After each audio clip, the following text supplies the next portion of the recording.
नमस्कार, मी दिनेश कांजी. आपण बघताय न्यूज डंका. देशाच्या न्याय प्रक्रियेमध्ये एकूणच ज्या पळवाटा आहेत त्याचा पुरेपूर वापर देशातील काँग्रेस पोषित डाव्यांच्या इकोसिस्टमने वर्षानुवर्षे घेतलेला आहे. न्यायपालिकेचे काही निर्णय जर आपण बघितलं तर असं दुर्दैवाने म्हणावं लागेल की यातले बरेच निर्णय देशविरोधी आणि हिंदू विरोधी आहेत. देशहिताला तिलांजली देणारे निर्णय न्यायपालिकेने घेतलेले आहेत.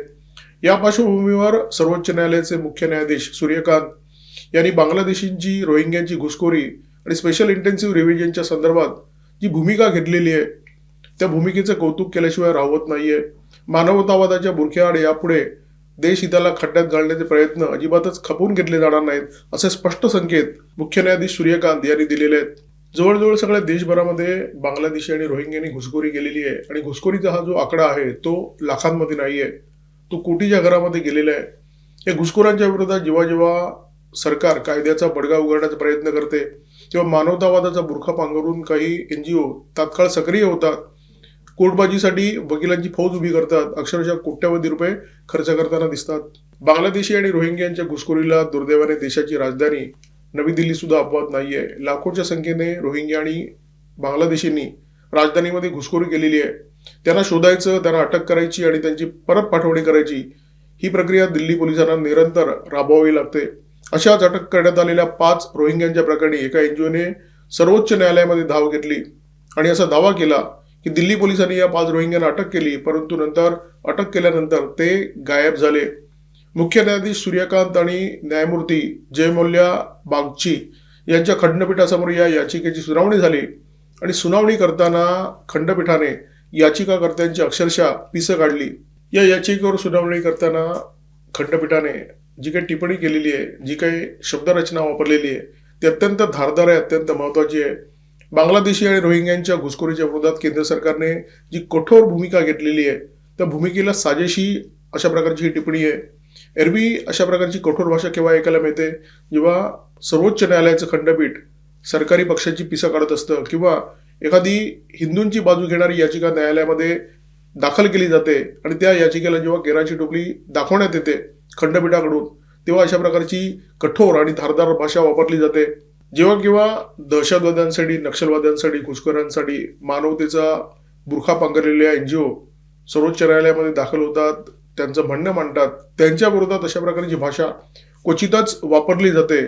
परंतु मुख्य न्यायाधीश सूर्यकांत आणि न्यायमूर्ती बागची यांच्या खंडपीठाने अशाच प्रकारची भाषा वापरलेली आणि याचिकाकर्त्यांची चांगलीच हजामत केलेली आहे. असं दिसतंय की बांगलादेशी, रोहिंग्या यांची घुसखोरी आणि स्पेशल इंटेन्सिव्ह रिव्हिजनच्या संदर्भात ज्या ज्या याचिका आहेत त्या सगळ्या याचिकांची सुनावणी मुख्य न्यायाधीश सूर्यकांत आणि न्यायमूर्ती बागची यांच्याच खंडपीठाच्या समोर होते.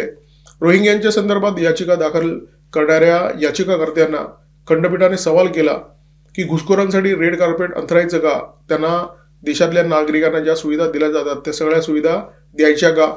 स्पेशल इंटेन्सिव्ह रिव्हिजनच्या संदर्भात काही दिवसापूर्वी जेव्हा सुनावणी झाली होती तेव्हा युक्तिवाद करणारे याचिकाकर्त्यांचे वकील कपिल सिब्बल यांना सुद्धा न्यायालयाने अशाच शब्दामध्ये खडसावलं होतं. न्यायालयाने त्यांना सवाल केला होता की जर घुसखोरांकडे आधार कार्ड असेल तर त्यांना मतदानाचा हक्क द्यायचा का. हे जे खंडपीठ आहे ते अत्यंत महत्वाचं खंडपीठ आहे, अत्यंत महत्वाच्या विषयावर सुनावणी करत आहे आणि भारताचे नागरिक आणि घुसखोर यांच्या संदर्भात या खंडपीठाची जी भूमिका आहे ती अत्यंत स्पष्ट आहे. तिथे कोणत्याही प्रकारचा गोंधळ दिसत नाहीये. या याचिकाकर्त्यांना जेव्हा खंडपीठाने सुनावलं त्यांना सांगितलं की आपल्याकडे सुद्धा बरेच गरीब आहेत, हे गरीब भारताचे नागरिक आहेत, हे गरीब सुद्धा अनेक सुविधा आणि सोयींपासून वंचित आहेत, आपण त्यांच्याकडे लक्ष देऊया. आणि घुसखोरांच्या संदर्भात सुद्धा या खंडपीठाने अत्यंत महत्वाची अशा प्रकारची टिप्पणी केलेली आहे. खंडपीठ म्हणालेलं आहे की हे जे घुसखोर आहेत बांगलादेशी आणि रोहिंगे ते भुयारं खणून आणि फेन्सिंग पार करून भारतामध्ये बेकायदा प्रवेश करतात आणि इथे आल्यानंतर त्यांना अन्न हवं असतं, इथे निवारा हवा असतो, त्यांच्या मुलाबाळांसाठी शिक्षण हवं असतं. आपण देशाचा कायदा यांच्यासाठी अशा प्रकारे वाकवणार आहोत का. आपल्या देशामध्ये असंही काही न्यायाधीश, न्यायमूर्ती झालेले आहेत जे कायम दहशतवाद्यांना, नक्षलवाद्यांना अत्यंत करुणामय दृष्टीने पाहत असतात. त्यांची एक भूमिका असते आणि ती भूमिका सुद्धा अत्यंत स्पष्ट असते. देशहित खड्ड्यात गेले तरी चालेल परंतु चौकटी मोडायच्या नाहीत. आणि अशा न्यायमूर्तींनी, न्यायाधीशांनी आतापर्यंत जे जे निर्णय दिले ते देशाला कमीपणा आणणारे ठरले, देश हिताला बुडवणारे ठरले. अलीकडेच उपराष्ट्रपती पदाची निवडणूक संपन्न झाली आणि या निवडणुकीसाठी इंडी अलायन्सने B. सुदर्शन रेड्डी या निवृत्त न्यायमूर्तींना उमेदवारी दिली होती. निवडणूक प्रक्रिया सुरू असताना देशाचे गृहमंत्री अमित शहा यांनी बी सुदर्शन रेड्डी यांच्यावर अत्यंत तिखट शब्दात टीका केली होती आणि ही टीका होती सेल्वा जुडमचा एक प्रयोग छत्तीसगडमध्ये झाला होता त्याच्या संदर्भात त्यांनी दिलेल्या एका निकालाबाबत. छत्तीसगड राज्य हे नक्षलग्रस्त राज्य आहे. या राज्यामध्ये नक्षलवाद्यांच्या खूप मोठ्या कारवाया सुरू असतात. नक्षलवाद्यांचा त्रास कुणाला असतो? सरकारला तर असतोच, परंतु सर्वसामान्य नागरिकाला सुद्धा असतो. त्यामुळे छत्तीसगड सरकारने एक अनोखा प्रयोग केला.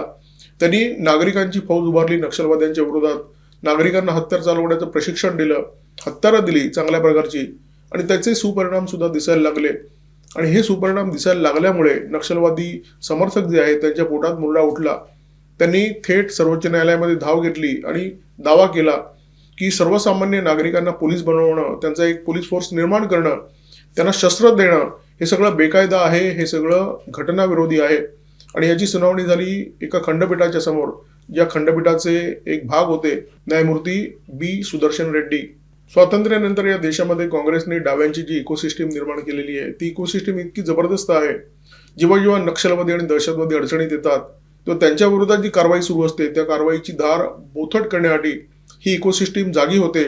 आणि अनेकदा ही इकोसिस्टीम न्यायालयामध्ये धाव घेते. न्यायालयाच्या माध्यमातून सरकारची जी काही कारवाई सुरू असते त्याच्यामध्ये खोडा घालण्याचा प्रयत्न करते. सेल्वा जुडमच्या विरोधात सुद्धा अशाच प्रकारचा खोडा घालण्याचा प्रयत्न झाला. सर्वोच्च न्यायालयामध्ये काही एनजीओनी धाव घेतली आणि त्यांनी जो दावा केला तो न्यायालयाने मान्य केला की अशा प्रकारे नागरिकांचा एक पोलीस फोर्स निर्माण करणं ही घटना पूर्णपणे बेकायदेशीर सुद्धा आहे आणि घटनाविरोधी सुद्धा आहे. न्यायालयाने छत्तीसगड सरकारला आदेश दिले की त्यांनी नागरिकांना जी काही शस्त्र दिलेली आहेत ती तात्काळ काढून घ्यावी आणि हा जो फोर्स निर्माण केला आहे तो मोडीत काढण्यात यावा. 2011 साली ज्या खंडपीठाने हा निकाल दिला होता, बी सुदर्शन रेड्डी त्या खंडपीठाचा एक भाग होते. अमित शहानी जी टीका केली ती याच मुद्द्यावरून टीका केली. अमित शहा असं म्हणाले की 2011 साली जर सेल्वा जुडम मोडीत काढण्यात आलं नसतं तर नक्षलवादाची समस्या कदाचित 2020च्या पूर्वीच संपुष्टात आली असती. आपल्याला माहिती आहे की अमित शहा यांनी नक्षलवाद मोडीत काढण्यासाठी एक देशव्यापी मोहीम गेली काही वर्ष हाती घेतलेली आहे आणि या मोहिमेची डेडलाईन सुद्धा जाहीर केलेली आहे. ही डेडलाईन पुढच्या वर्षी मार्च महिन्यामध्ये संपणार आहे. आपल्या देशामध्ये नेमकं काय चित्र गेली काही दशकं दिसतंय हे लक्षात घ्या. अनेक अशी तरुण मुलं असतात जी छोटे मोठे गुन्हे करतात आणि तुरुंगात जातात. न्यायालयामध्ये त्यांना साधा दंड ठोठावण्यात येतो, परंतु तो दंड भरण्यासाठी त्यांच्याकडे पैसे नसतात, वकील उभा करण्यासाठी पैसे नसतात आणि त्याचा परिणाम काय होतो? वर्षानुवर्ष ही जी मुलं आहेत ती न्यायालयामध्ये खितपत पडलेली असतात. परंतु दुसरीकडे असं एक चित्र आहे की नक्षलवादी आणि दहशतवादी कारवाया करणारे जे लोक आहेत ते जेव्हा अडचणीत येतात, त्यांना जेव्हा अटक होते तर त्यांना सोडवण्यासाठी अनेक एनजीओ सक्रिय होतात. मोठ्या मोठ्या वकिलांची फौज उभी केली जाते आणि लाखो रुपये त्यांच्या फी पोटी भरले जातात आणि या नक्षलवाद्यांच्या दहशतवाद्यांच्या सुटकेसाठी पूर्ण ताकदीने प्रयत्न केला जातो. आपल्या देशामध्ये जी नक्षल समर्थक, दहशतवाद समर्थक, काँग्रेस निर्मित इकोसिस्टीम आहे, या इकोसिस्टीमकडे पैशाची काही कमी नाही आणि त्यामुळे कोर्टबाजीसाठी ही इकोसिस्टीम नेहमीच लाखो रुपये खर्च करत असते. न्यायपालिकेमध्ये ज्या पळवाटा आहेत त्या पळवाटांचा वापर करत असते.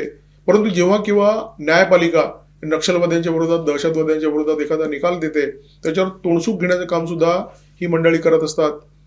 5 खतरनाक दहशतवाद्यांना जेव्हा महाराष्ट्रातल्या देवेंद्र फडणवीस सरकारने त्यांच्या घरी नजरकैद केलं त्या निर्णयाच्या विरोधात हे अर्बन नक्षली न्यायालयामध्ये गेले होते. हे 5 नक्षलवादी कोण होते? गौतम नवलखा, अरुण फरेरा, सुधा भारद्वाज आणि बर्बरा राव. आणखी एक 5वा होता कोणतरी, त्याचं नाव मला आता आठवत नाहीये. परंतु यांना घरी त्यांच्या नजरकैद करण्यात आलं होतं आणि याच्या विरोधात या रोमिला थापर न्यायालयामध्ये गेल्या होत्या. त्यांनी याचिका दाखल केली होती. याचिका दाखल केल्यानंतर त्यांनी एक पत्रकार परिषद घेतली. या पत्रकार परिषदेमध्ये ते एक हिंदी गाणं आहे ना, ये इलू इलू क्या है, तसा त्यांनी सवाल केला होता की ये अर्बन नक्सल क्या है. सरकारला सांगितलं होतं की अर्बन नक्सल म्हणजे तुम्हाला काय म्हणायचं आहे, तुम्ही याची व्याख्या करा. आणि हे जे 5 लोक ज्यांना सरकारने नजरकैद केलं होतं त्यांच्याबद्दल त्या म्हणाल्या, त्याच्याबद्दल त्यांनी युक्तिवाद केला. जसे तुम्ही आम्ही भारतीय आहोत तसे ते सुद्धा भारतीय आहेत आणि भारतामध्ये जो अन्याय आहे त्या अन्यायाच्या विरोधामध्ये ते लढतायत. या देशातला जो सर्वसामान्य माणूस आहे तो कायदा मानणारा आहे, तो संविधान मानणारा आहे, कायद्याच्या चौकटीमध्ये आपलं संपूर्ण जीवन जगणार आहे. सर्वोच्च न्यायालय किंवा न्यायालयाचे जे काही निर्णय असतात, जे काही निकाल असतात त्या निकालांचा सन्मान करणारा नागरिक आहे, या निकालांच्या समोर मान तुकवणारा नागरिक आहे. परंतु या नागरिकाच्या मनात सुद्धा अनेकदा संभ्रम निर्माण होतो, काही प्रश्न निर्माण होतात. हे प्रश्न निर्माण होतात काही चुकीच्या निर्णयामुळे काही दुहेरी मापदंडांमुळे 90च्या दशकामध्ये काश्मीर खोऱ्यामध्ये हिंदूंवर अनन्वित अत्याचार झाले होते, मोठ्या प्रमाणामध्ये नरसंहार झाला होता, हिंदू तरुणांवर, हिंदू महिलांवर बलात्कार झाले होते आणि नेसत्या वस्त्रानिशी हिंदूंना काश्मीर खोरं सोडून जावं लागलं होतं. 2022 साली या प्रकरणी सर्वोच्च न्यायालयामध्ये एक जनहित याचिका दाखल करण्यात आली. दाखल करणारी जी एनजीओ होती ती काश्मीरी एनजीओ होती. एका खंडपीठाच्या समोर या याचिकेवर सुनावणी झाली. तत्कालीन मुख्य न्यायाधीश डी.वाय. चंद्रचूड या खंडपीठाचे एक सदस्य होते आणि त्यांनी या याचिकेला केराची टोपली दाखवली आणि केराची टोपली दाखवताना त्यांनी जो तर्क केला होता तो भन्नाट होता.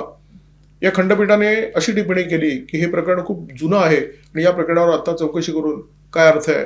2018 मध्ये म्हणजे ठीक 4 वर्षापूर्वी अशा प्रकारची एक याचिका सर्वोच्च न्यायालयामध्ये दाखल करण्यात आली होती. याचिकेचा विषय होता 1984 साली म्हणजे इंदिरा गांधी यांच्या हत्येनंतर दिल्लीमध्ये झालेला शिखांचा नरसंहार. हा नरसंहार काँग्रेस प्रायोजित होता हे आपल्या सगळ्यांना माहिती आहे. तर या प्रकरणी पुन्हा एकदा चौकशी व्हावी आणि जे दोषी आहेत त्यांना शिक्षा करण्यात यावी अशा प्रकारची विनंती या याचिकेच्या माध्यमातून सर्वोच्च न्यायालयाला करण्यात आली होती. सर्वोच्च न्यायालयाने या याचिकेची दखल घेतली आणि या प्रकरणी चौकशी करण्यासाठी SITची स्थापना करण्यात यावी अशा प्रकारचे आदेश सरकारला दिले होते.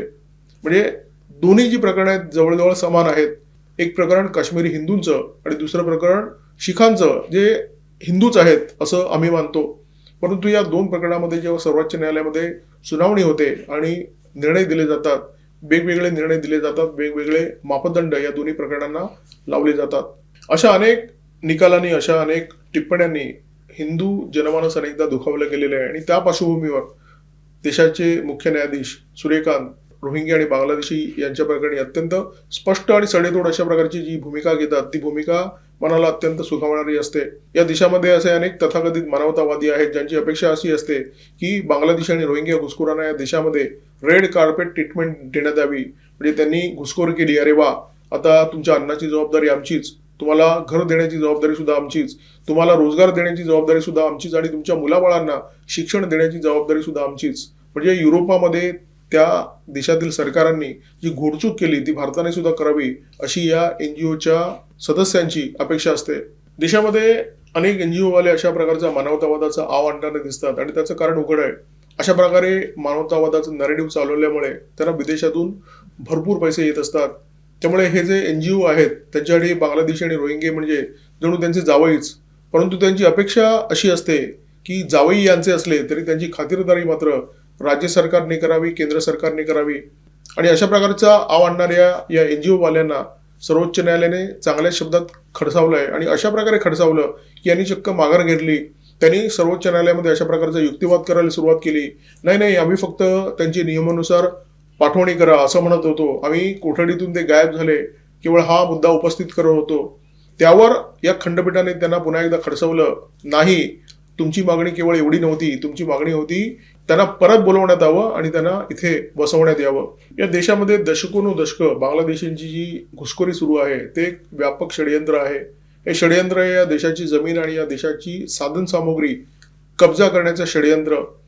या षडयंत्राला आपण जर जशाच तसे असं उत्तर दिलं नाही तर हा जो नेबळटपणा आहे तो आपल्याला गर्तेत नेल्याशिवाय राहणार नाहीये. सुदैवाने देशाचं जे सर्वोच्च न्यायालय आहे, सर्वोच्च न्यायालयाचे जे मुख्य न्यायाधीश आहेत त्यांना याचं भान आहे आणि त्यामुळे त्यांनी घुसखोरीच्या प्रश्नावर अत्यंत कठोर, अत्यंत ठाम आणि अत्यंत सुस्पष्ट अशी भूमिका घेतलेली आहे. आणि म्हणूनच मुख्य न्यायाधीश सूर्यकांत यांना कडक सॅल्यूट ठोकावासा वाटतोय. या व्हिडिओमध्ये तुर्तास इथेच थांबतोय. व्हिडिओमध्ये माझ्यासोबत होते cameraman Omkar Bhagwat, video editor Ajay Shelke. Video जर आवडला असेल तर लाईक करा, शेअर करा, कॉमेंट बॉक्समध्ये व्यक्त व्हा, सबस्क्राईब करा आणि बेल आयकॉन दाबायला अजिबात विसरू नका. नमस्कार, धन्यवाद.